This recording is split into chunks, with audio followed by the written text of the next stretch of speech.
sampai kepada kita selaku umatnya. Amin. Allahumma amin. Semoga semuanya diberikan keberkahan dan selalu dalam lindungan Allah Subhanahu wa taala. Sebelumnya senang sekali rasanya saya dapat berjumpa kepada teman-teman semua. Perkenalkan, saya Lia Uzma Nurdina selaku MC yang akan bersama kegiatan sosialisasi beasiswa Yayasan Van de Venter Mas Indonesia. Untuk mengawali acara ini, marilah kita mengucapkan lafaz basmalah bersama-sama. Bismillah. Bismillahirrahmanirrahim. Baik, untuk acara selanjutnya yaitu pembinaan kemahasiswaan Universitas Islam Indonesia, Bapak Arif Fajar Wibisono SEFSC. Kepada beliau dipersilahkan. Oke, baik. Eh, Bismillahirrahmanirrahim. Assalamualaikum warahmatullahi wabarakatuh. Yang terhormat Bapak Imbung Nurwanto, selaku perwakilan Yayasan Founder Mas Indonesia, Bap- selak- lebih tepatnya sebagai Finance Taxation and Compliance, kalau tidak salah seperti itu. Matur nuwun, Pak Imbung yang sudah bisa join pada kesempatan pagi hari ini meskipun mungkin berada di luar pulau kelihatannya tampaknya begitu nih. Terima kasih, ini luar biasa bagi kami atas atensinya yang sudah sedemikian rupa bisa membersamai kita sampai tahap ini begitu ya. Dan tentunya tidak kalah kami hormati Mas Abdullah ya, Grantis VDM UII ya, yang tampaknya ini pengalaman yang sudah diterima terkait dengan kolaborasi kita dengan Yayasan Van de Venter Maas Indonesia dalam hal pemberian beasiswa yang tentunya ini sangat bermanfaat bagi kami di UI. Dan tentunya teman-teman para peserta sosialisasi beasiswa pagi hari ini yang tampaknya ini semuanya pasti butuh pencerahan yang lebih cerah begitu ya terkait dengan apa yang akan kita kolaborasikan bersama Yayasan Van de Venter Maas Indonesia. Bapak Ibu perwakilan DPK, ada Pak Faisal, ada Pak Bu Laili selaku Kepala Divisi yang sudah meluangkan waktu untuk bersama kita semua pagi hari ini. Yang pertama yang harus kami sampaikan, Pak Imbung, kami mewakili UII mengucapkan terima kasih yang sebesar-besarnya atas atensinya kepada kami dengan memberikan bantuan beasiswa yang ini sangat penting bagi kami karena tampaknya arahan strategik kampus bahwa mahasiswa sebisa mungkin mendapatkan ruang sebesar-besarnya untuk kuliah di UI. Dan kami pahami bahwa kuliah itu dimanapun tentu bukan hal yang murah begitu tampaknya. Sehingga bentuk-bentuk beasiswa apapun tentu akan sangat berharga bagi kelangsungan pendidikan mahasiswa di Indonesia, khususnya di UI kali ini. Van der Venter sudah sekian lama membersamai kami untuk memajukan pendidikan di Indonesia, khususnya di UI, bahwa informasi yang kami terima ini sudah sekian tahun begitulah ya pokoknya, dan nominalnya juga sudah semakin besar yang kami terima. Begitu. Kami tidak lain tidak bukan harus mengucapkan terima kasih bahwa ini adalah tujuan kita bersama memajukan pendidikan ya khususnya di Indonesia, khususnya di UI yang kami sangat berterima kasih sebesar-besarnya. Yang kedua, kami berharap betul bahwa kolaborasi kami dengan Yayasan Van der Venter Maas Indonesia ini tidak sekedar transaksional begitu Pak Imbu. Kami berharap bahwa mahasiswa itu bukan PR-nya bukan hanya sekedar kuliah tampaknya gitu ya. Tapi bagaimana setelah kuliah juga mereka harus memiliki eh, kewajiban atau tanggung jawab yang memang itu sangat diperlukan karena dengan cita-cita yang tinggi bagi mereka tentu mungkin tidak hanya sampai pada tahap ini saja mereka menimba ilmu di kampus. Harapannya mungkin bisa entah nanti apapun bentuknya dalam konteks ini beasiswa lanjutan atau ini beasiswa atau bahkan mungkin bisa diterima dalam konteks pekerjaan tanggung jawab yang lebih lebih aplikatif begitu ya bahwa mereka butuh pekerjaan yang layak setelah mereka kuliah. Nah, ini mungkin bentuk-bentuk kolaborasi yang mungkin harapan kita tidak lanjutin. Setelah mereka lulus kuliah, semoga bisa mendapatkan kehidupan yang layak, kehidupan yang lebih tinggi derajatnya untuk memajukan dirinya sendiri dan tentunya pada masyarakat pada umumnya. Dan ini menjadi PR bagi kami bahwa kami di UII berharap betul bahwa lulusan kami menjadi insan yang ulil albab. Nah, ini yang kami harapkan dengan kolaborasi pagi hari ini dan seterusnya gitu ya, harapannya bisa seterusnya kami bisa memberikan manfaat kepada khalayak gitu ya, bahwa kita masih sama tujuannya adalah memajukan pendidikan, meningkatkan derajat mahasiswa, meningkatkan derajat masyarakat untuk bisa lebih baik daripada sebelumnya. Tentu hubungan kita banyak yang perlu kita tingkatkan begitu, baik mungkin hal-hal yang ada sifat teknis yang mungkin belum tepat bagi kami dari kami, tolong dimaafkan. Sekali lagi teman-teman semuanya, mari kita dengarkan peluang-peluang hebat hari ini, peluang-peluang yang sangat terbuka kali ini untuk memajukan pendidikan di Indonesia, khususnya di UII. Sekali lagi kami ucapkan terima kasih Pak Imbung dan Mas Abdullah untuk bisa sharing kepada teman-teman, kepada mahasiswa kami agar bisa mendapatkan informasi yang setepat-tepatnya, baik-baiknya gitu ya, sehingga mereka tidak ada kebingungan lagi dan bisa memanfaatkan kolaborasi kita pagi hari ini dengan baik untuk memajukan prestasi, memajukan kompetensi mahasiswa-mahasiswa di UI. Sekali lagi, kami ucapkan terima kasih atas segala atensinya. Mohon maaf kalau ada hal yang kurang berkenan atas kolaborasi yang kita lakukan dan kegiatan kita pada pagi hari ini. Kurang lebihnya mohon maaf. Bila taufik wal hidayah. Wassalamualaikum warahmatullahi wabarakatuh.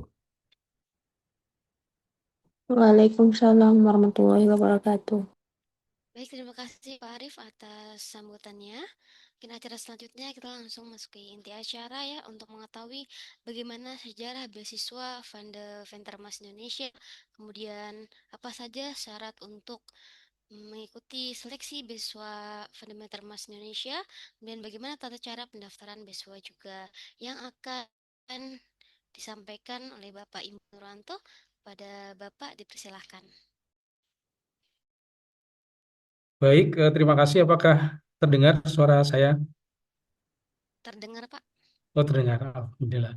Baik, Assalamualaikum warahmatullahi wabarakatuh. Waalaikumsalam warahmatullahi Waalaikumsalam wabarakatuh. warahmatullahi wabarakatuh. Pertama-tama, kami ingin mengucapkan terima kasih atas undangan untuk acara sosialisasi ini. Yang kami hormati Pak Arif Fajar Wibisono, kemudian juga ada Ibu eh,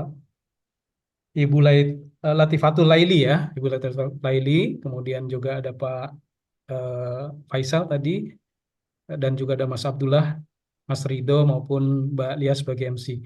Baik, sebelumnya saya ingin mohon maaf dulu karena saya kebetulan posisi ini kami sedang berada di Waingapu di Sumba Timur karena kami sedang diundang ada acara pertemuan dengan Pak Rektor dari Unwina gitu. Jadi saya mungkin nanti tidak bisa lama, tetapi poin-poin yang prinsip akan kami sampaikan.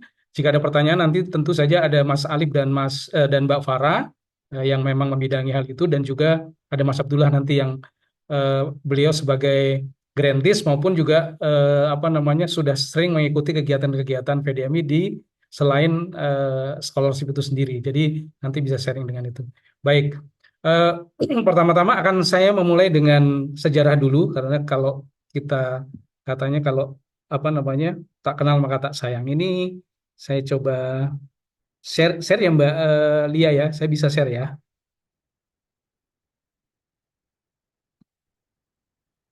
Share.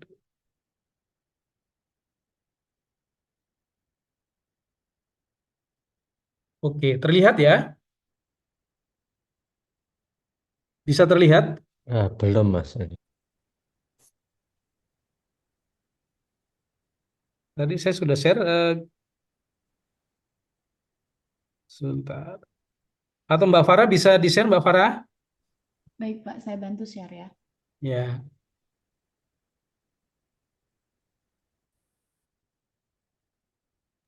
Ya, sudah. di full kan ya.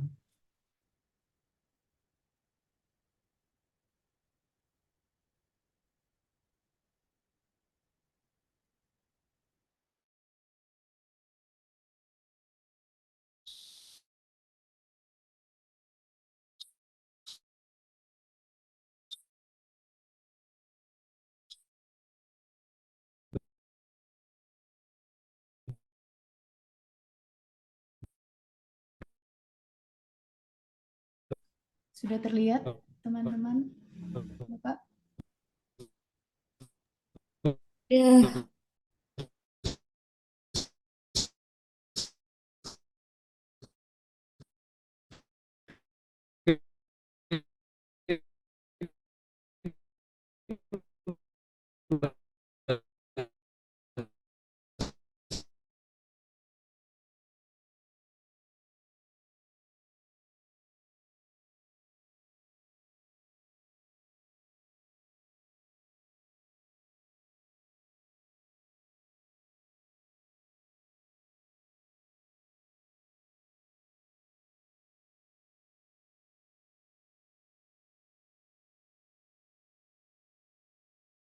Next.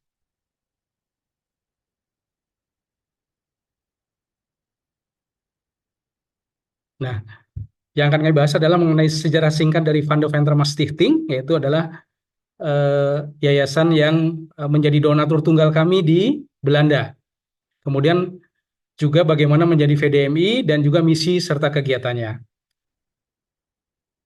Nah, ini adalah awal mula mengapa Van de Venter itu didirikan. Jadi memang kita melihat sejarah Pak Koen van de Venter dan Ibu Elisabeth Mas, itu dua nama yang digabungkan menjadi Van de Venter Mas, adalah gabungan dari nama Pak Koen van de Venter dan Ibu Elisabeth Mas.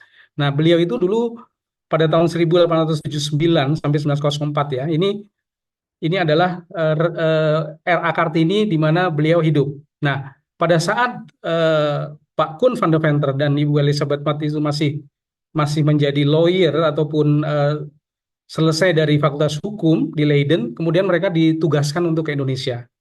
Nah, pada saat itu mereka tinggal di Ambon dan Semarang. Nah, pada saat di Jawa ini, maka beliau berkenalanlah dengan keluarga dengan Raden Ajeng Kartini, termasuk Ibu Kartini itu sendiri. Nah, makanya beliau sangat intens berhubungan dengan Ibu Kartini dan menyerap aspirasi-aspirasi dari Ibu Kartini. Oleh karenanya itu, maka Ibu Kartini sebagai inspirasi berdirinya Yayasan Van de Venter Mas. Jadi kalau kita lihat ini adalah sekolah yang didirikan oleh Ibu Kartini. Nah, ini adalah foto dari Pak Koen van de Venter. Beliau itu hidup di tahun 1857 hingga 1915, sedangkan Ibu Betsy lahirnya sama, tapi beliau berpulang di 1942. Jadi mereka waktu itu umur 23 tahun sudah berangkat ke Indonesia dan bertugas di Ambon dan Semarang. Dan itu tadi saya sampaikan beliau berkenalan dengan Raden Ajeng Kartini yang menjadi inspirasi untuk memajukan hak-hak kaum wanita, dalam hal ini pendidikan maupun hak-hak hukumnya. Nah, dalam hal ini mereka sangat sekali terinspirasi. Nah, ini adalah foto daripada keluarga Bu Kartini, ada Bu Kardinah dan juga Bu Rukmini, yang mana setelah Bu Kartini wafat karena beliau meninggal masih sangat muda, diteruskan oleh saudaranya ini. Nah, ini adalah pelopornya adalah Pak Koen van de Venter, di mana beliau mendirikan Yayasan Max Havelaar tahun 1912, Yayasan Candi, dan Yayasan Kartini. Nah, waktu di Belanda beliau juga menjadi anggota Majelis Tinggi di Belanda yang juga sangat membela kepentingan-kepentingan bangsa Indonesia pada saat itu, pada saat penjajahan. Nah, ini adalah sekolah Kartini yang dibuka tahun 1913 di Semarang. Ini contoh dari salah satu sekolah yang mana pada saat itu ada sekolah dikte. Nah, ini kita melihat suasana pada saat itu yang didirikan oleh Bapak Koen van de Venter dan Ibu Elisabeth Mas. Ini juga masih foto-foto mengenai situasi sekolah, di mana setelah Pak van de Venter meninggal 1915, Yayasan van de Venter mendanai 3 sekolah menengah untuk perempuan di Semarang, Bandung, dan Solo. Nah, tadi saya sudah sampaikan di awal bahwa Ibu Betsy Mas ini adalah tokoh kunci. Mengapa? Karena selama 30 tahun ya menunjukkan perhatian yang besar pada sekolah Kartini dan Van de Venter, dan juga beliau ini membuat surat wasiat. Jadi pada saat sebelum beliau meninggal, kan dulu Belanda pernah dijajah oleh Jerman, di mana tuh hampir semua aset-aset yayasan itu akan diambil alih gitu. Makanya waktu itu Bu Betsy sempat mengalihkan hartanya itu ke keponakannya supaya tidak diambil oleh pihak Jerman. Nah, pada saat sudah selesai masa konflik, kemudian diambil kembali. Nah, pada saat itu sebelum meninggal beliau membuat wasiat di mana hartanya beliau itu sebagian besar dihibahkan untuk kepentingan pendidikan anak-anak Indonesia yang mana memang didedikasikan mayoritas untuk kaum perempuan. Ya, itu sejarahnya. Jadi ada wasiat beliau yang sampai saat ini amanah itu, hibah itu masih berlangsung, masih dikembangkan, masih dimanage oleh pengurus dan board di Belanda, Van de Ventermas Stichting, yang kemudian nanti kami sebagai partner di Indonesia pada saat ini yang membuat program dan kemudian menyalurkan kepada pihak-pihak yang memang berhak untuk itu sesuai dengan misi beliau.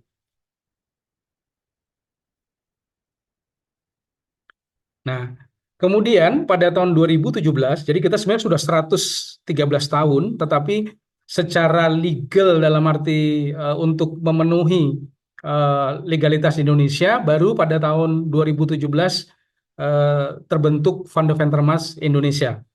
Jadi yang mana semua sistem itu di-create, kemudian di-handle oleh kita semua dari Indonesia. Yang sebelumnya itu kan dulu dari Belanda. Nah, itu kita bertanggung jawab terhadap strategi dan policy, manajemen, operasional, proyek maupun pengembangan selanjutnya. Nah, ini adalah makam dari Pak Kun van de Venter dan Ibu Betsy Mas. Kebetulan kami beberapa pengurus sudah pernah ke sana mengunjungi makam dari beliau.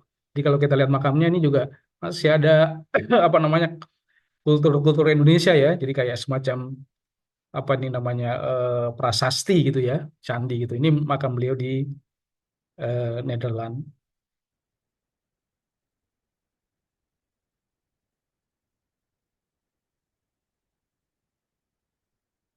Oke, tadi ada pengurus, yang pengurus itu Mbak Farah, setelah gambar Betsy itu ada.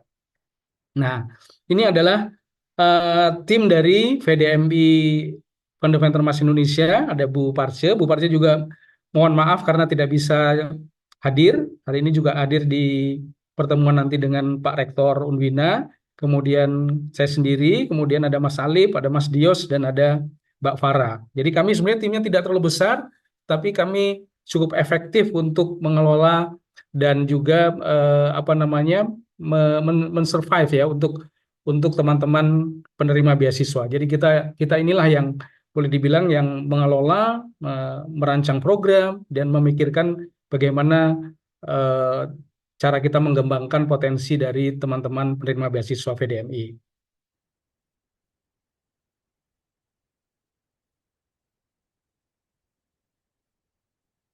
Oke, saya rasa itu adalah tadi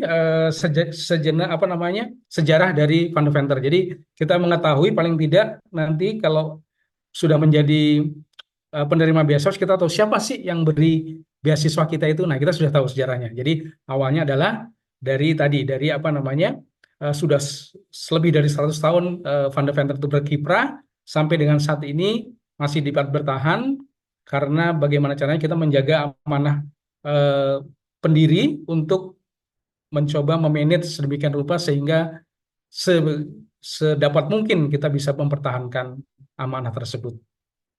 Nah, kemudian kita akan berlanjut kepada yang pokok. Jadi teman-teman sekalian, nanti tanggal 10 Februari sampai 10 Maret akan dibuka online registration, yaitu untuk memberikan kesempatan kepada teman-teman yang ingin menjadi bagian atau penerima beasiswa.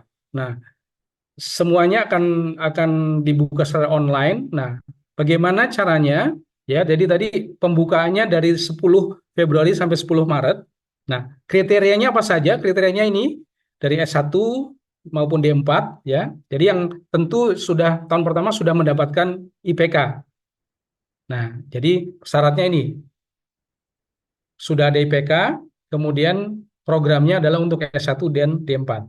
Kemudian yang kedua itu umur atau usia tidak boleh lebih dari 27 tahun. Ya. Kemudian secara keuangan tentu pantas untuk kita support. Jadi itu nanti bisa disupport dengan SKTM ataupun mungkin rekomendasi dari rekomendasi dari pihak universitas, itu pun ada case tertentu kalau misalnya memang jaraknya itu jauh ya. Jadi misalnya harus memintanya harus katakanlah ke Sulawesi atau ke yang jauh, cukup jauh, maka pihak universitas itu bisa memberikan letter of recommendation. Nah, IPK-nya tidak kurang dari 3, jadi minimum 3. Kemudian untuk seluruh program studi, kecuali memang kita masih membatasi untuk religion dan teologi ini memang kita tidak memberikan gitu. Jadi itu memang kebijakan, memang ini bukan lembaga yang sifatnya primordial. Jadi memang lebih di luar itulah ya, intinya di luar religion dan teologi. Dan yang keenam adalah tidak sedang menerima scholarship dari pihak yang lain. Jadi tidak boleh double funding. Nah, yang ketujuh tentu nanti punya kemauan ya atau siap untuk mengikuti kegiatan-kegiatan dari Fundamentalmas Indonesia yang tentu sudah dirancang sesuai dengan kebutuhan. Nah, ini adalah timeline-nya. Jadi nanti kebetulan UII adalah merupakan partner dari Fundamentalmas Indonesia. Jadi pasti sudah mendapatkan brosur dan lain sebagainya. Sebelumnya tentu sudah kita proses dan saat ini tentu adalah bagian dari tindak lanjut untuk salah satunya adalah mensosialisasikan. Jadi ini adalah dari mulai partner, nanti caranya bagaimana nanti bisa melihat ada buku pedomannya, ada manualnya. Jadi nanti pada saat mengakses untuk ORS ini, maka nanti bisa dibaca dulu manualnya seperti apa. Jadi itu yang penting. Jadi manualnya dibaca dulu dengan seksama, setelah itu baru mulai input data-data yang diperlukan. Dan ingat ini adalah untuk pendaftaran ini tidak perlu mengupload dokumen-dokumen. Jadi yang penting adalah input dulu gitu loh. Input tentu sesuai dengan data yang sebenar-benarnya. Jadi dokumen itu masih bisa dikemudiankan. Nah, alur seleksinya tentu nanti setelah diproses, setelah masuk datanya, tentu nanti ada aplikasi yang akan diproses, ada yang ini adalah status-statusnya. Ada yang status pending, jadi ini aplikasi-aplikasi yang belum diproses, kemudian setelah diproses nanti ada yang lulus untuk seleksi pertama itu nanti ada statusnya namanya invited. Ini hanya kodifikasi saja. Jadi aku di bagian mana sih nanti nih setelah masuk baru tahu tahapnya. Saya setelah ini proses masih di pending. Saya masih di invited atau mungkin rejected. Dan nanti yang terakhir adalah proses adalah selected gitu. Nah, jadi sebenarnya status untuk ini tidak banyak. Jadi kita bisa memonitor selama masa proses sampai dengan nanti diumumkan siapa yang berhak untuk eligible untuk menjadi penerima beasiswa Fundamental. Nah, apa saja yang didapat? Ya, jadi nanti Mas Abdullah bisa cerita banyak, tapi secara scope kita ada 2 hal yang kita support. Pertama adalah financial support, yaitu berupa setiap bulan pada tanggal 27 kita akan mentransfer beasiswa kita. Ya, ini adalah bentuknya adalah berupa secara rutin kita akan berikan 800.000 per bulan. Jadi itu memang kita memberikan kebebasan. Bisa saja itu katakanlah kalau di UI mungkin UKT sangat mungkin mahal termasuk ya. Jadi bisa saja untuk membantu sebagian untuk UKT barangkali atau untuk kos atau untuk membeli buku dan lain sebagainya itu diserahkan pemanfaatannya kepada penerima beasiswa. Yang kedua adalah ada exam bonus kalau kita lulus tepat waktu ataupun lulus early atau lebih awal. Dan yang ketiga ada TOEFL bonus. Nah, ini semua ketiga ini adalah sifatnya adalah finance support. Artinya kita mentransfer sejumlah dana tertentu kepada teman-teman yaitu untuk scholarship, exam maupun TOEFL. Gitu ya. Nah, kalau untuk untuk scholarship itu sampai semester 8. Jadi barangkali itu salah satu advantage. Barangkali kalau di provider dari scholarship yang Lain barangkali ada yang 1 tahun mendaftar kembali, belum tentu diterima. 1 tahun lagi mendaftar kembali. Kalau ini tidak, selama memenuhi persyaratan dalam rangka apa namanya IPK-nya tetap gitu ya. Kemudian mengikuti aturan prosedur misalnya konfirmasi setelah terima harus konfirmasi itu segera gitu. Ada batas konfirmasi kalau pas terima itu gampang hanya tinggal klik itu di apa namanya dilakukan dengan lancar gitu. Itu tentu akan sampai dengan semester 8. Nah, kemudian yang kedua adalah yang non financial support yaitu adalah capacity building. Nah, capacity building dalam hal ini adalah apa saja bentuknya adalah regional meeting. Regional meeting adalah pertemuan regional. Contohnya, misalnya di Jogja itu kita punya partner ada Gajah Mada, Universitas Islam Indonesia, dan Sanata Dharma. Nah, kalau regional meetingnya itu di Jogja, maka disebut regional meeting Jogja. Itu nanti biasanya tuan rumahnya bisa saja UGM, bisa saja Sanata Dharma, bisa saja UI. Nah, yang berapa tahun lalu itulah UI sebagai apa namanya sebagai tuan rumah. Nah, nanti teman-teman dari UGM dan Sanata Dharma yang akan datang selama 3 hari dalam proses dalam mengikuti kegiatan regional meeting. Nah, ini sifatnya adalah konsepnya adalah family. Jadi setiap eh, penerima beasiswa Fundamental Mas Indonesia adalah merupakan keluarga. Keluarga. Dari situ nanti pun kalau sudah menjadi alumni juga keluarga juga, tapi sudah menjadi alumni Fundamental Mas Indonesia pada saat sekarang ya sebagai grantees. Yang kedua adalah citizenship workshop. Nah, ini adalah kita biasa memilih 20 peserta terseleksi, akan kita berikan materi selama 5 hari, kita tanggung semuanya tentu, biaya hotel atau penginapan, transportnya, pesawat, kalau yang dari luar, kereta mungkin yang di Jawa, dan semuanya akan kita provide termasuk juga eh, makan dan minumnya ya. Kemudian dengan pematerinya. Jadi intinya semua free. Tinggal datang, tapi memang nanti akan kita seleksi mereka-mereka yang punya potensi yang aktif dalam kegiatan sosial dan apa namanya kita undang di dalam citizenship workshop. Itu nanti ada momennya, nanti biasa mereka apply dan akan kita pilih. Itu nanti dari seluruh Indonesia. Jadi teman-teman bisa ketemu dari teman-teman dari ITB, dari apa namanya Undana, dari Patimura, dari Hasanuddin gitu. Nah, itu nanti bisa cerita Mas Abdullah yang kemarin baru ikut di Kulon Progo ya Mas, Kulon Progo.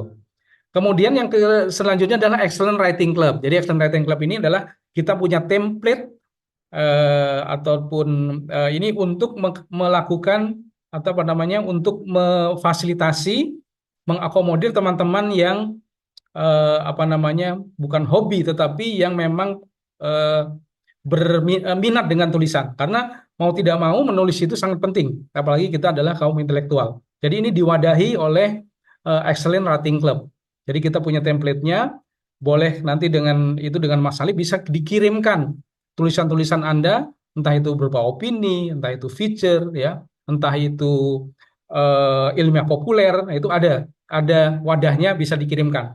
Dari situ nanti akan kita eh, apa namanya akan kita seleksi siapa-siapa saja yang nanti apa namanya pantas untuk kita undang nanti di acara namanya eh, writing workshop. Writing workshop. Ini belum keluar lagi nih Mbak Farah ininya ya. Apa saya di tempat saya nggak keluar ini apa namanya screennya? Oke. Jadi tadi ada Excellent Writing Club itu menjadi klub di mana teman-teman bisa menulis di sana. Yang kedua adalah tadi setelah writing di bawahnya ya. Nah, setelah tergabung dalam Action Writing Club, kemudian nanti kita pilih siapa-siapa yang akan kita undang. Nah, kita bisa ada tahunan ada namanya Ideas Challenge. Ideas Challenge itu adalah suatu wadah di mana kita mengundang teman-teman untuk menulis dalam kompetisi, yaitu ada inspirasi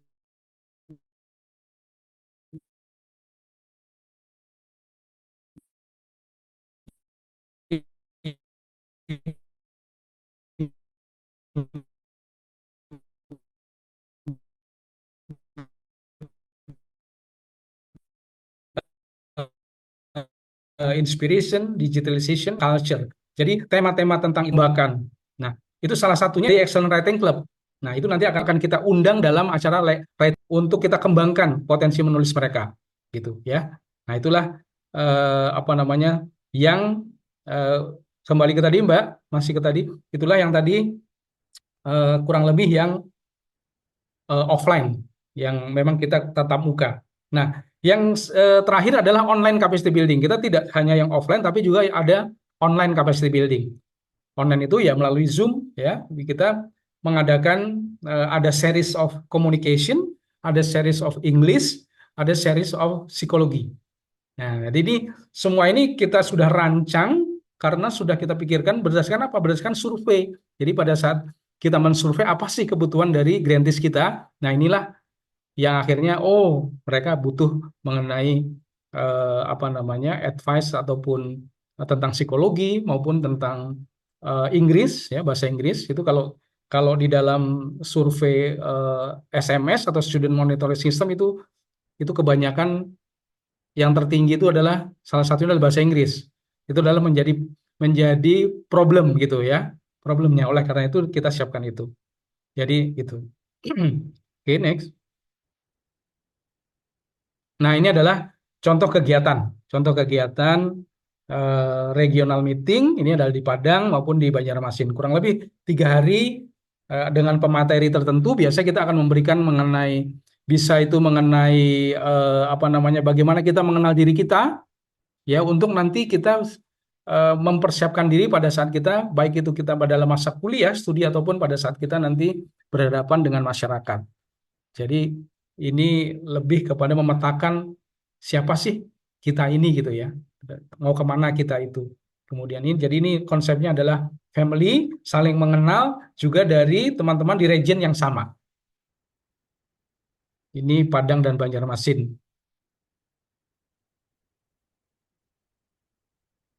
Ya Mbak Farah. Nah ini adalah contoh dari citizenship workshop. Yang pertama ini adalah yang di Kulon Progo, ini di mana Mas Abdullah join pada saat itu, dan ini adalah yang kedua adalah di Magelang. Ya, ini konsepnya adalah semacam jadi mempersiapkan teman-teman yang terseleksi ini untuk bagaimana mereka itu ready waktu mereka jump to the society. Nah, itu dibekali di sini, dibekali dengan banyak keterampilan ya, soft skill, entah itu dari mengenai keindonesiaan, itu mereka diberikan di sini. Apa sih masalah-masalahnya di Indonesia itu apa ya, kemudian bagaimana nanti cara pada saat mereka melakukan lokal exposure di sekitar ini, di sekitar tempat ini, nanti mereka akan lokal exposure melihat potensi-potensi yang ada di daerah itu, dan kemudian mereka belajar dari situ. Jadi sering belajar sebenarnya dengan masyarakat, dan kita juga bisa memberikan input kepada masyarakat, dan nanti bisa kita bawa oleh-oleh ini, skill ini pada saat nanti terjun ke masyarakat di kemudian hari, di daerahnya masing-masing. Oke. Nah, ini adalah tadi, ada Excellent Writing Club, di mana ada Ideas Writing Challenge ya. Nah, ini yang merupakan yang tadi saya sudah sampaikan, adalah ada wadah untuk teman-teman yang minat dalam penulisan untuk berkompetisi di sini, di dalam Ideas ini. Challenge ini nanti peserta yang berhasil ataupun yang kita pilih yang 20 orang itu nanti yang kira-kira punya potensi untuk kita kembangkan, kita pilih 20 untuk mengikuti writing workshop dengan pembicara penulis-penulis yang profesional. Oke. Nah, ini adalah media kita. Kita punya VDMI Magazine dan juga ada A2A, Alumni to Alumni Newsletter. Ini yang setiap bulan kita terbitkan supaya teman-teman itu baik alumni itu juga masih mengikuti apa saja kegiatan-kegiatan kita. Jadi di sini inilah untuk apa namanya, untuk menjabatani sebagai media komunikasi antara alumni maupun sesama kita. Oke. Nah, ini adalah contoh dari aktivitas writing workshop. Ini kalau ini pada saat kemarin kita di Jakarta dengan temanya adalah urban living.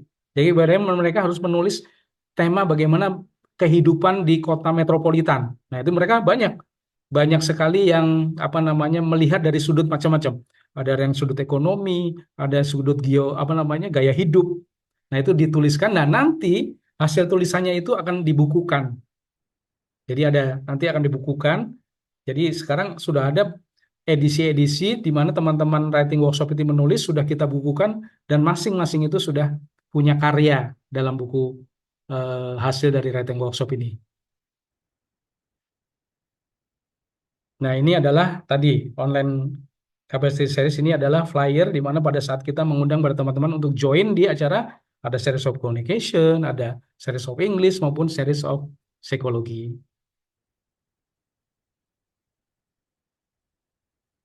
Nah, apa saja hak dan kewajiban penerima beasiswa sih gitu kan? Pertama, tentu kita harus membaca dan menyimpan dengan teliti salinan surat perjanjian itu kalau nanti sudah diterima.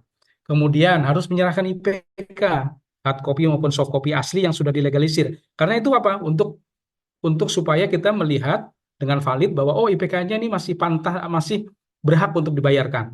Kemudian tentu haknya adalah menerima beasiswa setiap tanggal 27.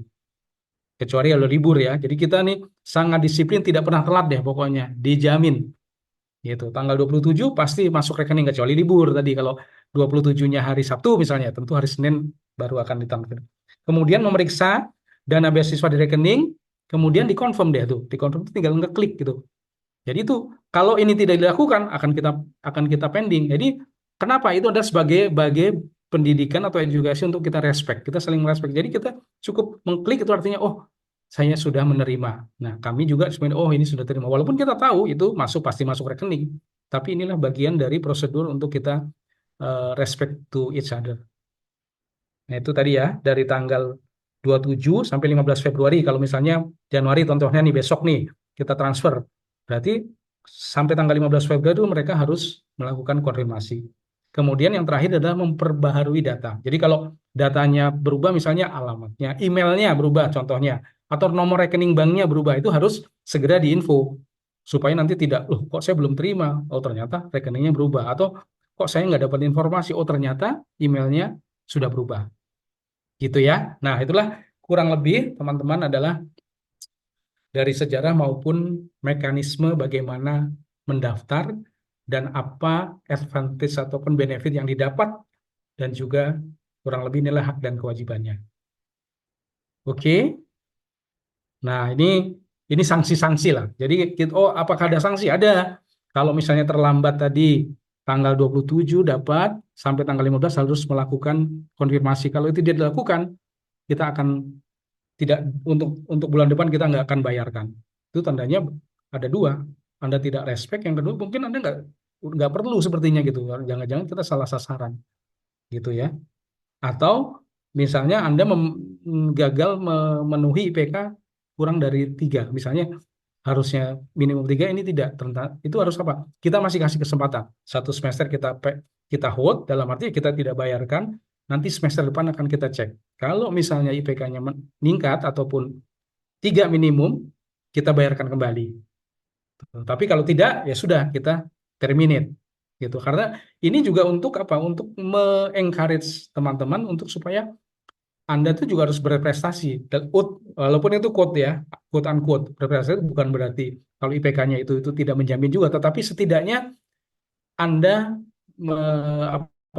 memiliki nilai yang setidaknya mencukupi untuk dianggap memahami materi kuliah.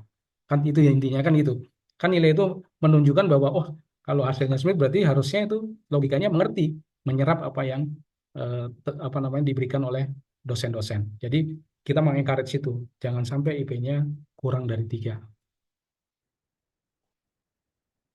Oke, jadi itu kurang lebih ini adalah alamat-alamat media yang bisa dikunjungi. Kurang lebih seperti itu. Jadi tadi sejarahnya sudah kami sampaikan, juga kemudian bagaimana cara mendaftarnya. Nanti teknisnya sih pada tanggal 10 itu ada manualnya. Itu ada manualnya ya. Jadi itu kurang lebih seperti itu. Terima kasih atas perhatiannya. Mohon maaf jika ada kekurangan. Mohon dimaafkan.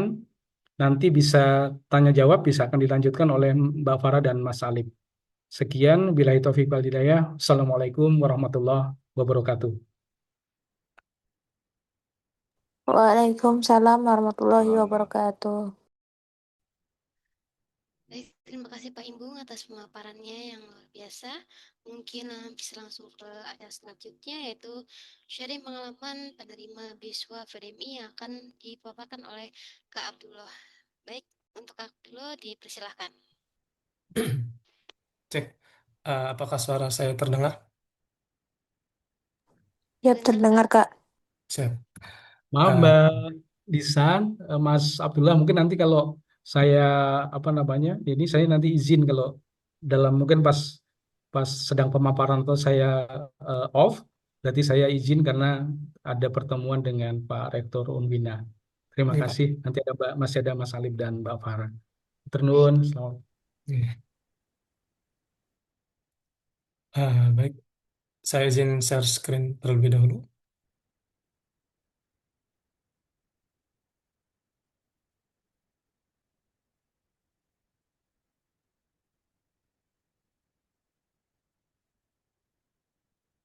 Apakah sudah terlihat? Sudah, Kak. Baik. Mungkin saya buka. Bismillah. Assalamualaikum warahmatullahi wabarakatuh. Waalaikumsalam warahmatullahi wabarakatuh. Eh, Waalaikumsalam warahmatullahi wabarakatuh. yang saya hormati eh, tim VDMI dan yang saya hormati juga jajaran dari kemahasiswaan serta teman-teman yang bergabung dalam Zoom ini. Terima kasih sebelumnya kepada tim kemahasiswaan yang telah memberikan saya kesempatan untuk berbagi pengalaman saya mungkin ya dari sebagai penerima beasiswa VDMI ini. Baik, mungkin izin memperkenalkan diri terlebih dahulu. Nama saya Abdullah dan saya dari jurusan Psikologi angkatan 2022 dan saya sekarang penerima beasiswa VDMI dan kebetulan di mulai tahun 2025 saya diamanahi sebagai leader eh, ketua dari penerima beasiswa VDMI di UI. Baik, mungkin langsung saja kita masuk ke apa ya materinya. Why VDMI matters for me? Mengapa VDMI itu penting bagi saya? Jadi mungkin saya izin bercerita sedikit pengalaman saya. Yang pertama itu kondisi sebelum mengenal VDMI. Eh, di tahun pertama itu mungkin kondisi di saat-saat saya mengalami yang namanya ya hemat dari budget atau sebagainya karena saya dari keluarga mungkin bisa dibilang menengah ke bawah. Eh, saya memiliki kakak dan juga adik-adik dan orang tua saya, ayah saya meninggal di tahun 2014. Jadi untuk sumber ekonomi hanya dari ibu saya. Jadi di tahun pertama itu mungkin saya kuliah itu sangat-sangat menghemat ya untuk segi finansial.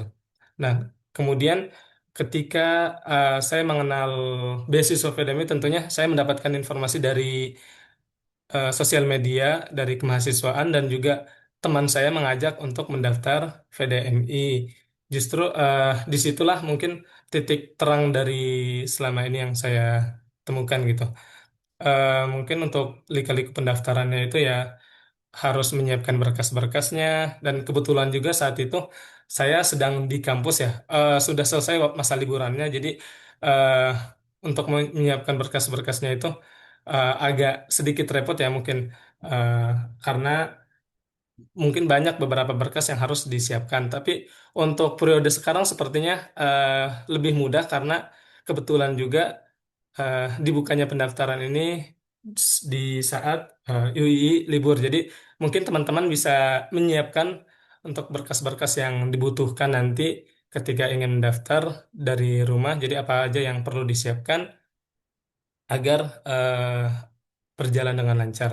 Terusan juga di sini yang ketiga itu keadaan setelah menjadi grantee. Jadi tentunya alhamdulillah saya sangat-sangat bersyukur bergabung menjadi penerima beasiswa VDMI karena sangat-sangat membantu dalam segi finansial ataupun dalam segi capacity building, jadi pengembangan kapasitas diri.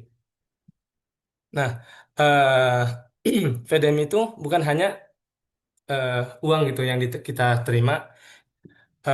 Yang pertama itu ada kegiatan capacity building. Jadi eh, peningkatan kapasitas diri yang tadi sudah dijelaskan sama Pak Imbung bahwa di VDM itu menyediakan atau memfasilitasi untuk para penerima beasiswa kegiatan-kegiatan yang sangat-sangat sportif, kegiatan yang sangat-sangat bermanfaat untuk para penerima beasiswa.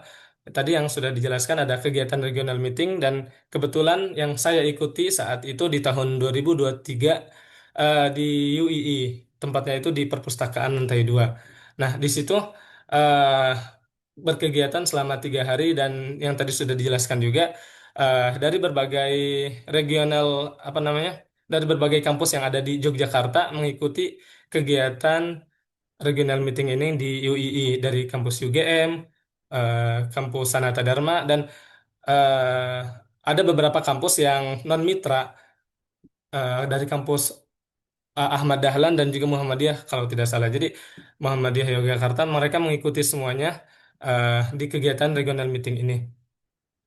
Terus juga yang kedua tuh ada kegiatan citizenship workshop dan alhamdulillah saya telah mengikuti juga di tahun kemarin akhir tahun 2025 dan kebetulan kebetulan kegiatannya itu dilaksanakan di Kulon Progo.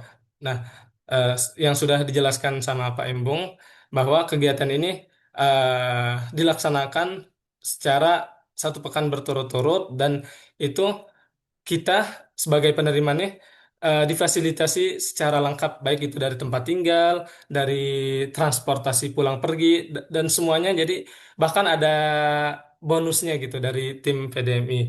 Nah, em, untuk oh ya, sebelumnya untuk regional meeting itu semua penerima beasiswa diundang untuk mengikuti kegiatan regional meeting. Namun untuk kegiatan citizenship workshop ini diseleksi karena untuk pesertanya itu terbatas hanya 20 orang saja. Nah, mungkin untuk target sasaran yang saya ketahui mungkin ya untuk kegiatan citizenship workshop ini mahasiswa-mahasiswa akhir dalam artian mahasiswa semester 6 ke atas baru mungkin itu diundang melalui email. Jadi yang menerima undangan-undangan itu ada yang namanya kita suruh mengisi link dan juga ada pertanyaan-pertanyaan dan suruh membuat esai juga. Nah, mungkin dari situ nanti tim VDMI mengecek dan memilih dari semua peserta yang daftar memilih 20 orang dari seluruh kampus di Indonesia ini untuk diterima di kegiatan citizenship workshop dan alhamdulillah pada tahun lalu saya mendapatkan kesempatan itu.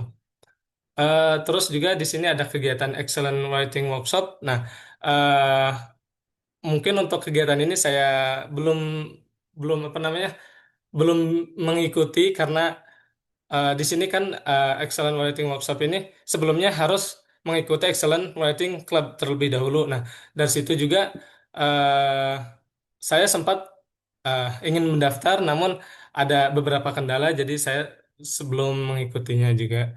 Nah, terus di sini ada kegiatan yang kedua, mungkin series of classes. Jadi ada kelas-kelas online, ada beberapa series. Di sini ada 3 kelas, yaitu ada kelas communication dan ada kelas psikologi dan kelas English.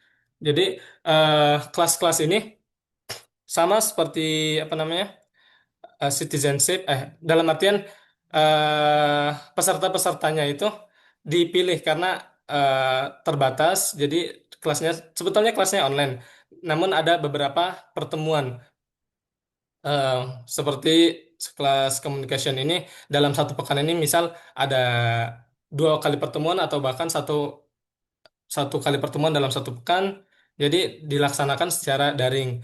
Nah, untuk waktu-waktunya itu sudah ditetapkan, jadi em, dalam 1 pekan itu misalnya pada hari Jumat jam sekian. Nah, jadi setiap beberapa kali pertemuan itu ada materi-materinya tertentu. Begitu pula ada kelas psikologi juga dan kelas English skill.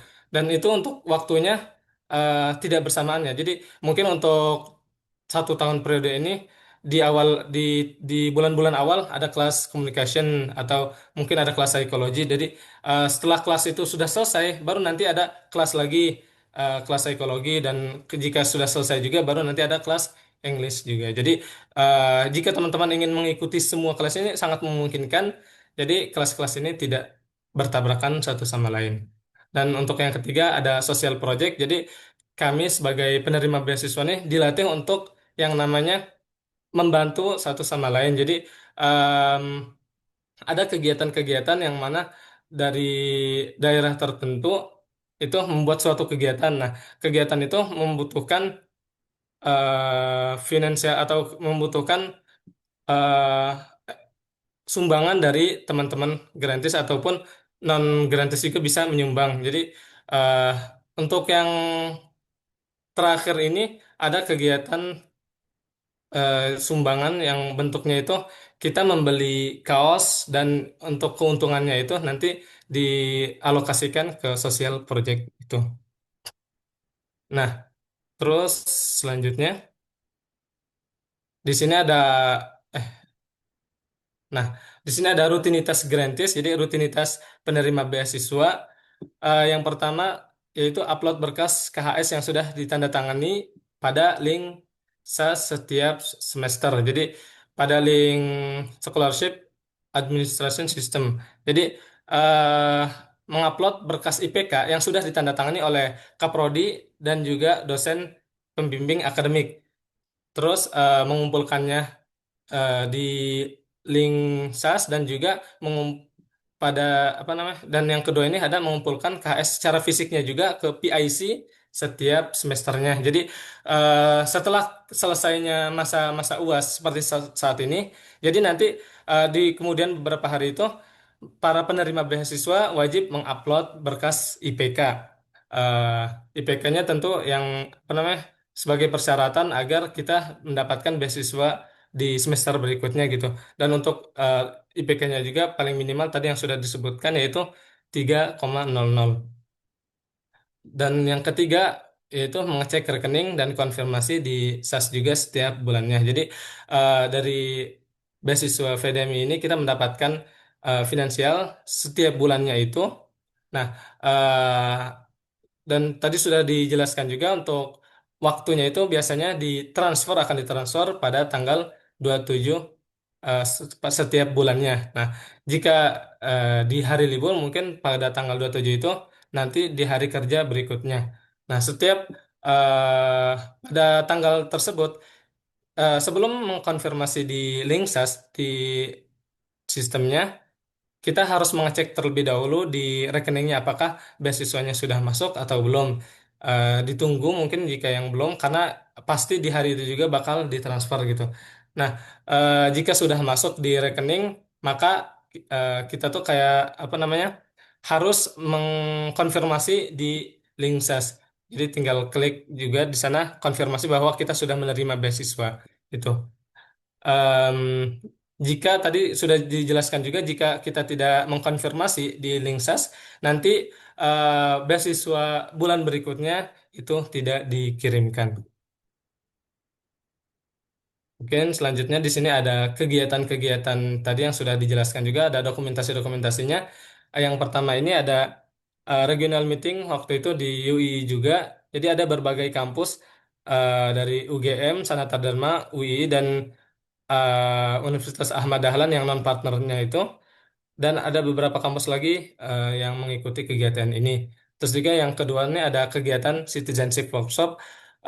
Tadi dokumentasi yang sudah dipaparkan juga dari tim VDMI. Ini waktu kelas materi. Jadi pada kegiatan citizenship itu eh, ada kegiatan-kegiatan dari kelas materi, dan juga kita bahkan meneliti di suatu desa gitu. Dan di sini ada dokumentasi selanjutnya yaitu presentasi dari kita ditugaskan menggali permasalahan-permasalahan yang ada di Indonesia. Nah, terus kita membuat eh, apa namanya, membuat kerangka-kerangka, dan juga kita mencari solusinya serta mempresentasikannya. Dan di sini di bawah ini juga ada kegiatan regional meeting tadi pada tahun 2023. Sama juga di sini ada mempresentasikan juga eh, dari topik-topik yang telah ditentukan. Dan di sini juga ada foto-foto dokumentasi kegiatan terakhir di Citizenship Workshop. Jadi kegiatan terakhir itu kami menampilkan para peserta itu budaya dari daerah masing-masing. Di sini dari berbagai budaya dari Sumatera bahkan sampai Ambon gitu. Ada berbagai banyak budaya-budaya yang ditampilkan dari para peserta. Ada yang menampilkan puisi, ada yang menampilkan tarian, dan masih banyak lagi tampilan-tampilan. Em, Mungkin sebelum penutup di sini mungkin saya ada sedikit eh, kata-kata ya. VDMI bukan untuk yang paling pintar, namun untuk yang mau bertumbuh dan berkomitmen. Jadi berkomitmen dalam bentuk apa? Eh, Jargon dari VDMI itu ada learn, share, encourage. Yaitu learn kita harus eh, belajar sebagai mahasiswa juga kita harus belajar dan tentu belajar di bidangnya masing-masing, dari jurusannya masing-masing kita harus belajar. Terus juga ada share, jadi kita harus berkomunikasi, terus juga saling bertukar pikiran, serta mengamalkan atau mengamalkan dari apa yang telah kita pelajari. Dan encourage itu mendorong, yaitu kita harus apa ya, memiliki eh, sifat dorongan gitu untuk kita harus berkomitmen, kita harus em, apa namanya, eh kita harus apa ya, kita harus berkomitmen ya intinya seperti itu. Mungkin di sini saya tutup ya. Jadi sebetulnya jika teman-teman masih banyak yang ingin ditanyakan gitu, mungkin bisa langsung ditanyakan saja atau bisa juga melalui WhatsApp atau DM Instagram. Mungkin kurang lebihnya eh, sekian yang dapat saya sampaikan. Jika teman-teman banyak yang ingin ditanyakan, bisa secara langsung ataupun secara eh, WhatsApp ataupun Instagram. Cukup sekian yang dapat saya sampaikan, kurang lebihnya mohon maaf. Wassalamualaikum warahmatullahi wabarakatuh. Waalaikumsalam warahmatullahi wabarakatuh. Baik, terima kasih Kak Putwo atas sharingnya. Mungkin kita langsung masuk ke sesi tanya jawab. Bagi teman-teman yang sudah menyiapkan pertanyaan, boleh silakan langsung raise hand atau melalui kolom chat.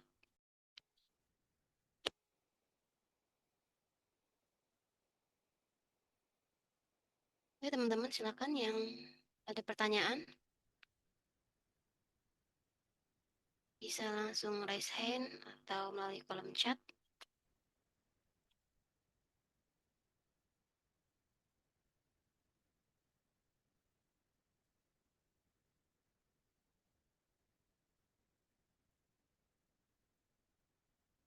Ini ada pertanyaan dari Kak Masuro. Untuk kuotanya berapa orang? Bisa dijawab dari perwakilan Yayasan VDMI atau langsung ke Abdullah, dipersilakan. Sepertinya ini tim PDM yang berhak mungkin ya. Oke, baik.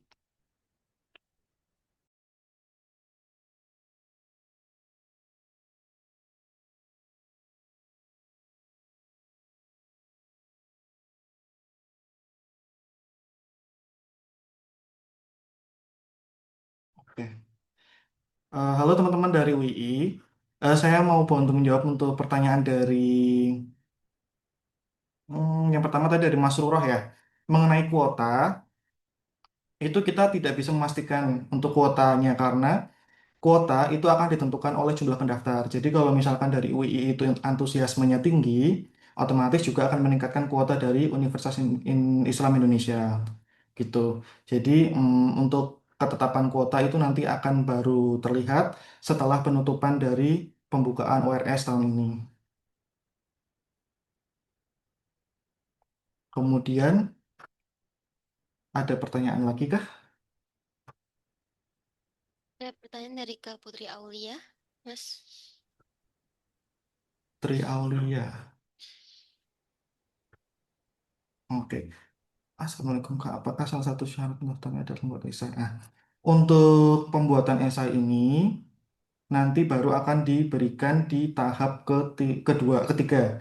Jadi teman-teman untuk saat ini tidak perlu khawatir, cukup mengisi dari kolom yang diisikan di online registration system di link yang kita berikan, baik melalui brosur ataupun poster yang sudah kita bagikan di setiap universitas, ataupun teman-teman bisa akses melalui website VDMI. Nah, teman-teman untuk tahap pertama ini cukup mengisi data-data sesuai dengan em, identitas teman-teman di link tersebut. Nanti untuk informasi selanjutnya akan diinformasikan setelah penutupan dari online registration system. Kemudian ada lagi kah? Mungkin biar saya bacakan ya Mas ya. Oh ya boleh. Di sini ada nih yang bertanya dari Maharani. Eh, Tadi pada bagian persyaratan untuk mendaftar ada salah satu syarat yaitu mempunyai SKTM. Jadi bagaimana jika tidak memiliki SKTM? Terima kasih.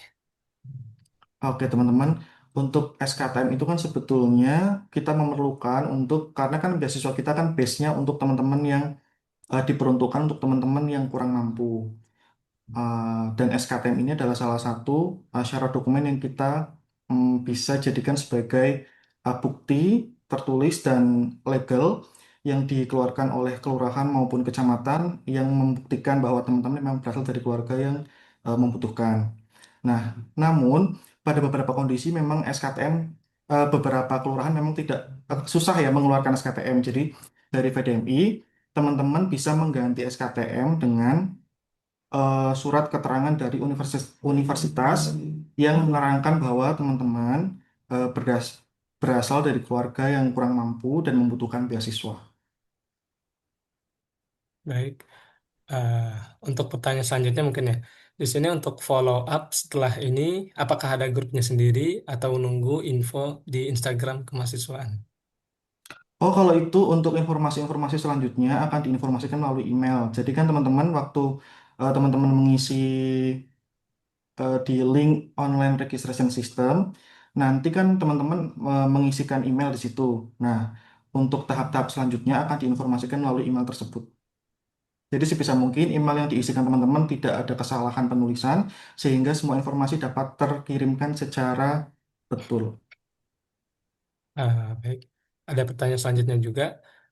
Izin bertanya mengenai persyaratan. Sebelumnya di pertengahan tahun 2025, saya sudah membuat SKTM. Apakah masih bisa digunakan untuk untuk mendapatkan beasiswa VDMI? Jadi apakah ada masa SKTM ini berlaku atau bisa? Masih bisa ya teman-teman. Jadi kalau teman-teman baca di persyaratan yang ada di website kita, itu untuk SKTM ber masih berlaku selama 2 tahun. Jadi kalau teman-teman pernah mempergunakan SKTM itu di ORS tahun 2025, itu masih bisa dipakai di 2026. Baik, untuk pertanyaan selanjutnya ya, di sini eh, dari Sindu Wibowo, izin bertanya Kak, untuk program D3 apakah bisa? Dan untuk pertanyaan selanjutnya, jika tahun kemarin sudah mencoba mendaftar, apakah boleh tahun sekarang mencoba lagi? Terima kasih. Kita membuka untuk D3, S1, dan D4 ya teman-teman. Jadi ada 3 strata pendidikan yang kita terima. Kemudian untuk apa tadi ini ya kemarin sempat mendaftar tapi tidak Betul. terima ya. Boleh silakan teman-teman terbuka untuk semua teman-teman yang baik yang belum pernah mendaftar sama sekali maupun yang sudah pernah mendaftar tapi belum berhasil. Silakan mendaftar di tahun ini. Kemungkinan semoga saja di tahun ini adalah rezekinya teman-teman ya. Untuk pertanyaan selanjutnya, Assalamualaikum Kak, izin bertanya, apakah kalau semisal baru masuk semester 2 bisa mendaftar? Bisa banget teman-teman. Jadi salah satu poin terpenting untuk teman-teman bisa mendaftar beasiswa ini adalah teman-teman sudah memiliki IPK semester 1. Jadi kalau misalkan sudah semester 2 ya otomatis teman-teman sudah memiliki IPK dan bisa didaftarkan di beasiswa kita. Untuk, Oh, ini ada yang resen ya? oh iya, Silakan. mungkin kita dahulukan yang resen, silakan. Oke, sebelumnya perkenalkan nama saya Eka Rahmawati, Prodi Pendidikan Bahasa Inggris Universitas Islam Indonesia. Nah, terkait masalah SKTM ya Kak, izin bertanya. Ini kan mungkin sasaran beasiswanya adalah untuk orang-orang menengah ke bawah ya Kak. Nah, bagaimana jika ada kalangan yang menengah aja nih Kak? Zaman sekarang kan menengah tuh kejepit ya Kak, dibilang menengah ke bawah enggak, menengah ke atas juga enggak. Nah, meskipun misalnya penghasilan orang tuanya bisa dibilang cukup besar, tapi pengeluaran dan kebutuhannya juga banyak. Nah, itu tuh tetap membutuhkan tunjangan atau pendanaan dari beasiswa. Nah, kira-kira kalau kasusnya seperti itu, kalangan tersebut masih bisa menjadi sasaran beasiswa ini atau enggak ya, Kak? Terima kasih, mohon arahan dan pencerahannya.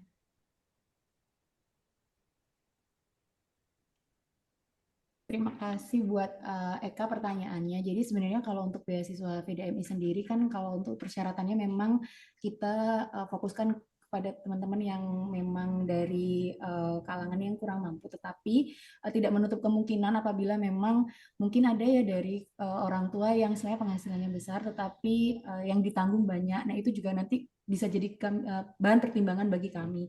Nah nanti itu Eka bisa coba daftar dulu aja karena kita nggak pernah tahu rezekinya gimana ya. Nanti kita dari tim kami juga kita biasanya baca dari esainya teman-teman gitu. Jadi kita lebih bisa tahu kondisinya teman-teman itu juga nanti di tahapan selanjutnya kalau memang uh, dirasa Eka ini bisa menerima beasiswa dari kami gitu. Apakah menjawab? Oke, baik, Kak. Berarti nanti keterangannya ditambahin di esainya begitu ya, Kak, untuk kejelasan. Iya, tapi untuk syarat SKTM dan mungkin recommendation letter juga harus dipenuhi ya. Tetap untuk persyaratan dokumen berkas itu yang paling utama. Karena kalau untuk esai kan itu ada di step selanjutnya. Berarti kalau memang nggak bisa dapat SKTM-nya, berarti belum bisa daftar gitu ya, Kak ya? Bisa menggunakan rekomendasi letter dari universitas. Oh, oke, Kak. Baik, Kak. Terima kasih banyak, Kak. Yuk. Ada beberapa pertanyaan juga nih masuk di kolom chat. Untuk emailnya, apakah pakai menggunakan email pribadi atau dari Univ? Kalau saran dari saya lebih baik email pribadi ya teman-teman karena nantinya email itu kan akan terus terpakai untuk teman-teman apabila diterima jadi grantis kami itu kan juga nanti lanjutannya untuk alumni ya jadi kayak informasi-informasi juga akan masuk ke email yang sama. Tetapi kalau misalnya memang teman-teman rasa pakai email Univ juga itu juga nggak masalah. Jadi nanti juga ada perubahan-perubahan email kalau misalnya teman-teman mau melakukan perubahan email ketika penerimaan beasiswa. Ada juga pertanyaan, izin bertanya, pada persyaratan mengikuti beasiswa disebutkan bahwa harus melampirkan surat keterangan pendapatan orang tua. Sedangkan pada kondisi keluarga saya, sudah tidak ada yang memiliki pendapatan tetap. Itu bagaimana ya, Kak? Oke, kalau untuk itu biasanya kita minta dari siapa yang menanggung finansial kalian teman-teman. Jadi misalnya mungkin ada saudara, kakak atau paman gitu ya. Itu bisa dilampirin juga karena kan kalau kalian kuliah gitu ya biasanya kan ada yang menanggung finansial kalian. Nah, itu bisa dilampirkan kalau memang pendapatan orang tua tidak ada surat pendapatan orang tua.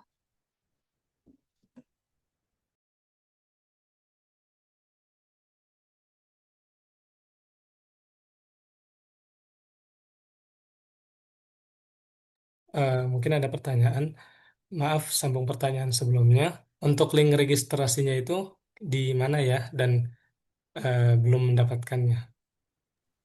Link registrasi itu nanti di website juga ada ya teman-teman. Kemudian di poster kita kemarin, kalau misalnya sudah diunggah di website kampus juga itu ada link registrasinya. Tapi memang belum dibuka ya karena nanti pembukaan kita di tanggal 10 Februari.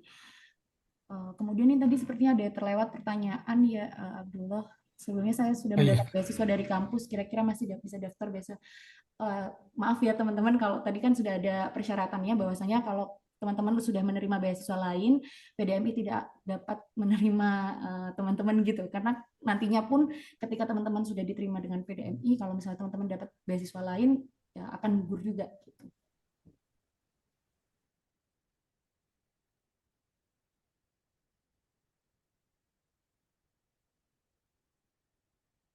Ada pertanyaan masuk juga.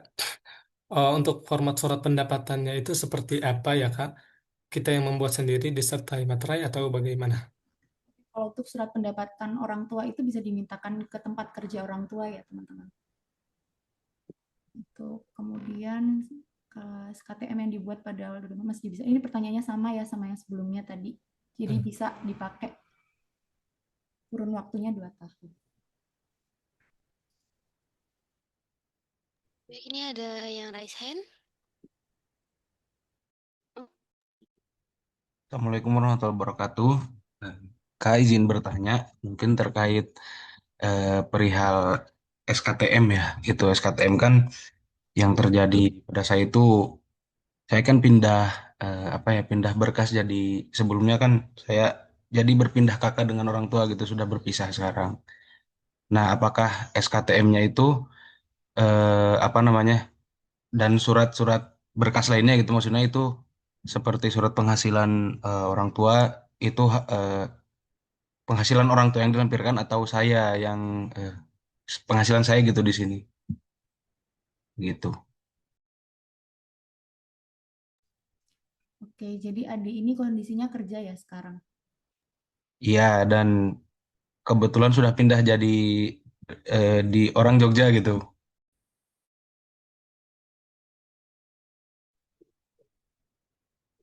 Ya, tadi yang nanya Adi ya? Iya, Mas. Oh, Ade. Oke, Ade ini untuk kondisi kakaknya itu sudah sendiri atau masih sama orang tua? Saya sudah sendiri. Orang tuanya di mana? Eh, Orang tua saya di Tasik. Oh, alasan memisahkan kakak karena Kebetulan dulu itu kan saya ada beberapa persyaratan untuk mengikuti lomba MTQ ya, lomba MTQ dan mewakili Jogja gitu. Jadi berkasnya harus pindah. Sementara ada perjanjian, ya bukan perjanjian sih sebetulnya 1 tahun itu tidak boleh keluar dulu gitu sebelum pelaksanaan MTQ-nya selesai gitu. Jadi sekarang masih dalam periode itu gitu. oke. Untuk saat ini yang support finansial Ade perkuliahan maupun biaya hidup selama kuliah masih dari orang tua atau gimana? Ya, sebetulnya itu masih dari orang tua. Cuma kan secara administrasi kan saya sudah berpisah gitu. Oke. Selama untuk finansialnya masih disupport orang tua, yang dilampirkan nanti pendapatan orang tua. Tapi kalau misalkan Ade juga punya pendapatan sendiri, nanti juga bisa dilampirkan dan dijelaskan waktu pembuatan esai. Untuk detailnya seperti apa nanti diceritakan di esai. Oke, baik. Terima kasih, Pak. Sama-sama.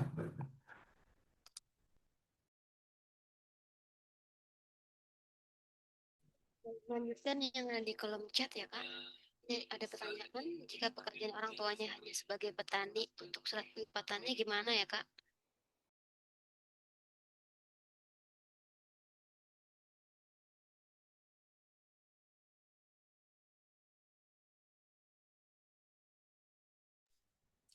Oke, jadi teman-teman tadi untuk kalau misalnya teman-teman yang orang tuanya sebagai petani, buruh gitu-gitu ya, kan kalau nggak ada dari bukan karyawan pabrik itu bisa dimintakan di kelurahan teman-teman. Jadi nanti teman-teman mungkin sama orang tuanya bisa ke kelurahan untuk minta keterangan pendapatan gitu.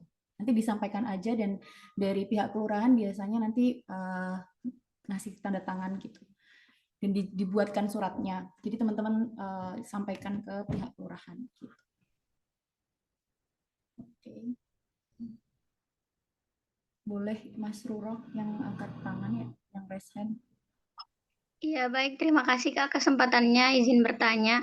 Untuk SKTM dan surat pendapatan wali itu salah satunya betul atau kedua-duanya? Karena informasi yang saya dapat itu SKTM atau kemudian ada tuh persyaratan di bawahnya. Pendapatan, surat pendapatan begitu. Apakah itu betul Kak? Atau memang harus keduanya? Keduanya ya teman-teman. Jadi SKTM itu kalau misalnya teman-teman itu untuk menyatakan ketidakmampuan teman-teman. Tapi kalau misalnya untuk surat pendapatan kita ingin melihat finansialnya teman-teman.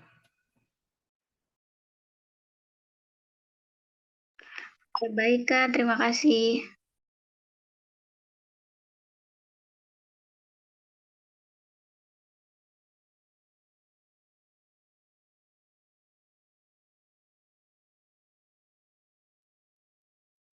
Ini untuk yang dari Kak Salsabila, pertanyaannya, kalau orang tuanya sudah pensiun itu perlu diisi atau enggak ya, Kak?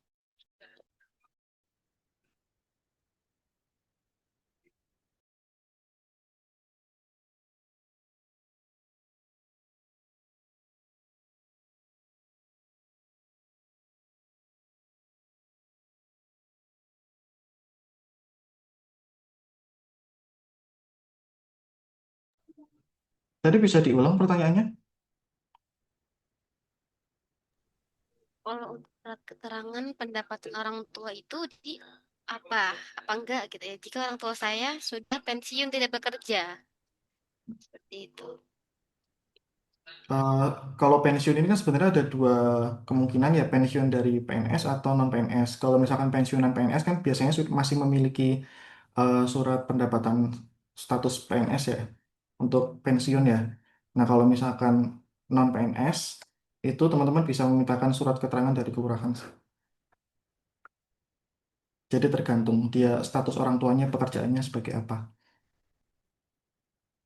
Sama mengklarifikasi sedikit teman-teman yang informasi tadi yang mengenai pertanyaan apakah SKTM atau surat keterangan penghasilan orang tua, itu kalau teman-teman bisa simak lebih detail di brosur yang sudah kita bagikan melalui PIC masing-masing, itu yang tertera adalah nomor satu, surat keterangan tidak mampu atau surat rekomendasi dari universitas ya teman-teman. Jadi bukan surat keterangan penghasilan dari orang tua.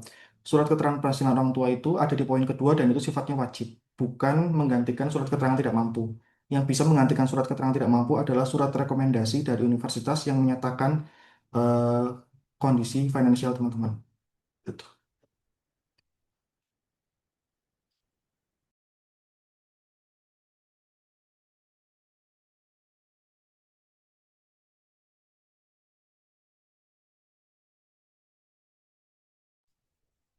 Oke, ada lagi teman-teman atau udah ditutup ya ini Q&A-nya? Semoga menjawab pertanyaan-pertanyaan dari teman-teman gitu. Mungkin nanti Abdullah bisa bantu teman-teman dari Grantis, calon-calon Grantis UII ya, gitu.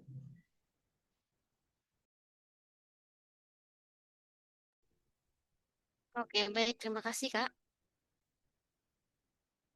Baik, untuk teman-teman yang mungkin masih ada pertanyaan,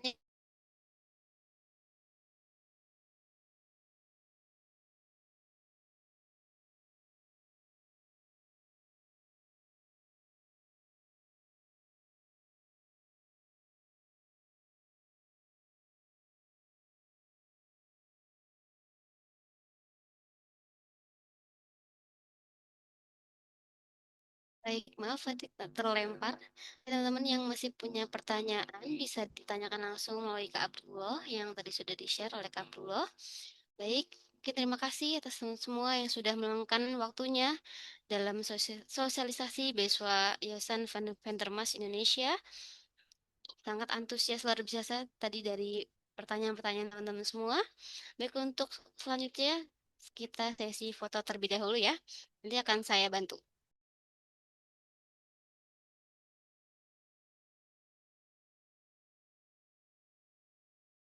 Ya, silakan yang mau on cam bisa on cam.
Oke, teman-teman semua, mungkin saya lewat sini. Terima kasih saya ucapkan yang telah gabung pada hari ini. Baik, saya tutup. Saya Lia Benturina sebagai pembicara pada kegiatan hari ini. Mohon maaf apabila ada kekurangan. Wassalamualaikum warahmatullahi wabarakatuh. Waalaikumsalam warahmatullahi wabarakatuh.